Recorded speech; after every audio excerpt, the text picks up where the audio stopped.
কিছুক্ষণের মধ্যেই প্ল্যাটফর্ম থেকে ছেড়ে যাবে ট্রেন। তখন ওভারব্রিজ দিয়ে তাড়াহুড়া করে আসছিলেন এক প্রতিবন্ধী যুবক, কিন্তু তিনি বুঝতে পারছিলেন এই গতিতে গেলে কিছুতেই ট্রেন ধরতে পারবেন না। ঠিক তখন মানবতার হাত বাড়িয়ে দেন এক পুলিশ কর্মকর্তা। তাকে কাঁধে তুলে ট্রেনের দিকে দৌড়াতে শুরু করেন তিনি। সাবধানে ট্রেনেও তুলে দেন প্রতিবন্ধী যুবককে। ট্রেনে তুলে দেওয়ার পর তার টিকিটও পরীক্ষা করে দেখেন ওই পুলিশ কর্মকর্তা। আলোচিত এই ঘটনা ঘটেছে ভারতের উত্তরপ্রদেশে। ইতোমধ্যেই এই ভিডিও সামাজিক যোগাযোগ মাধ্যমে ছড়িয়ে পড়েছে।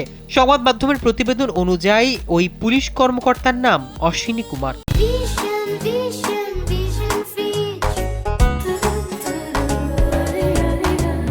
উত্তরপ্রদেশ পুলিশে কর্মরত তিনি।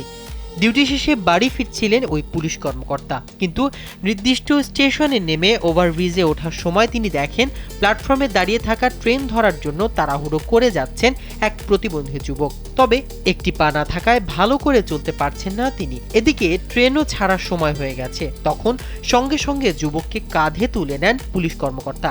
এরপর দৌড় দেন ট্রেনের দিকে। নির্দিষ্ট সময়ের মধ্যে প্রতিবন্ধী যুবককে ট্রেনে তুলে দেন তিনি। ভিডিওটি দেখে পুলিশ কর্মকর্তার ভূয়সী প্রশংসা করেছেন নেটিজেনরা।